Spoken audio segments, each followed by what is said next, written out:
Modou ziar naa la bu baax a baax lii weesu na doy waar foo ko takk weesu na ko c'est-à-dire te dafa concerner fii Touba presque centre de vote yëpp lañ toj créé yeneen centre de vote yoo xam ne automatiquement dañ dañ créé yeneen centre de vote aussi ñu pare wékku rek ci sa adresse bi nekk ci sa carte d'identité pour xool centre de vote bi ñu créé bu jegee sa koñ ñu yóbbu la foofu sans autant ñu informer la par exemple yow Modou Ndiaye yaa ngi dëkk Thiawéen mais Darou Marnane nga daan voté sa carte bu bees bi génn na de mais lieu de vote Darou Marnane la léegi nag au lieu ñu informer Modou Ndiaye ne ko Thiawéen léegi am na bureau de centre de vote donc dañuy changer sa adresse sa lieu de vote sa adresse su vote duñ ko def mais daaf day écraser sa lieu de vote bi nekkoon Daaru Marnaan dem créer la directement Thiawéen sans autant mu informer la léegi yow boo xamul ne changer nañ le lieu de vote wala nga war a pour nga dem Daaru Marnaan joxe sa carte d'identité bu njëkk bi ñu jox la duplicata bi xamal ne doo voté te tey ñu bëri ñu bind woon depuis 2007 2018 bi yëpp ñi voyagé nañ ñi Mbour lañ dëkk Touba la ñu voté ñi Dakar lañ dëkk Touba la ñu voté ñooñu ñëpp amuñu information bi dañuy bàyyi ba élection ñu ñëw pour voter suñ demee Daaru Marnaan ñu leen seen tour nekkul ci fiche bi bon nga dem Thiawéen di nga fa fekk sa fiche mais changé woo sa carte d'identité li ci nekk dafa doy waar dama toog parce que ñun dañu demoon ci préfet barki démb toog ak ñoom réunion xam nga léegi dañu dindi Modou Mbacké Fall bi fi nekkoon rakku Abdoulaye Daouda Diallo lañ jëlee Matam andi ko Touba donc stratégie yooyu noonu lay teg c'est-à-dire une victoire technique la bëgg biir Touba moo tax écrasé na centre de vote yu bëree fii créé yeneen 8 centres de vote yoo xamante ne nii ci ay gox-goxaat la te population bi ils ont pas au courant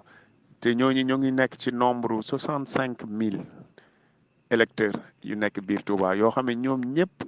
dañu nekk ci risque ñàkk voté am na ñoo xam ne sax machine bi daaf dafa automatiquement la xool seen adresse bi nekk seen carte d'identité mu changer seen lieu de vote te xamuñu ko te ñooñu dañu bëri trop quand même dañu bëri trop te ñoo ngi ak seen carte d'identité amuñu information ci ne changer nañ seen lieu de vote. En tout cas situation bu compliqué la bu compliqué trop voilà xam nga Aly Ngouille Ndiaye moo ko def parce que koñam bi mu dëkk fële ne ginnaaw kër Cheikh Béthio bi noonu goxaat yooyu yëpp noonu la ko def te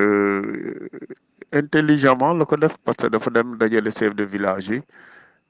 ñi mu laaj leen fu ngeen daan voté ñu wax ko fi ñu daan voté mu leen foofu dafa sore léegi day créer ay centre de vote fii nii mais le problème qui se pose mooy dafa waroon def benn campagne pour que population bi xam ne créé nañ ay centre de vote te loolu sax moo fi amul yoon ci diggante 2 mois yi des ci élection yi nii loolu amu fi yoon te li ci gën a doy kiimaan mooy fi mu toll nii même ñi yor seen carte d'identité fii di dox jàpp ne élection bu jotee dinañ voté ku ci demul consulter rawatina ñu dëkkoon ci gox-goxaat yooyu ku ci demul arrondissement consulter ndax sa tour mu ngi configuré ba léegi ci liste électorale bi waaw wala déet c'est vrai que liste électorale bi sax génnagul nanguwuñ ko joxe situation bi moo tax parce que bu ñu ko joxe woon yow di nga mun a dem consulter xool ndax sa tour mu ngi ci liste électorale ba la déet mais automatiquement parce que ñun bi ñu toog information bi préfet bi moo ñu ko nekkul ne dañuy làmbatu non préfet bi moo ñu jox information que ne ñi dëkk ci gox-goxaat yooyu noonu automatiquement nañu indi seen carte d'identité ñu changer leen seen lieu de vote man maay ki ko posé question ne ko préfet depuis 2017 am nañ ay sénégalais yu dëkk biir Touba yu déposé woon seen carte d'identité mënuñu ci jot ba tey donc lan mooy certifié lan mooy garantie que ne yow di nga changer lieu de vote ñooñu ba tax ngay def appel pour ñu ñëw andi seen carte d'identité yi pour nga leen defal duplicata boo xamante ne nii seen lieu de vote day nekk si seen gox bi ñu dëkk si seen adresse bi nekk si seen carte d'identité mu ni ma non dinañ ko defar avant élection yi ma ne ko mais mënul nekk parce que 2 mois yii nii mënul leen fi defar presque 60 et quelques mille cartes d'identité yu nekk biir Touba xam nga mais ñu ne daal ñoom buñ ko deful loolu buñ ko deful duñu voté c'est très compliqué soo leen dégloo sax première réunion parce que mardi ba mardi la ñuy réunion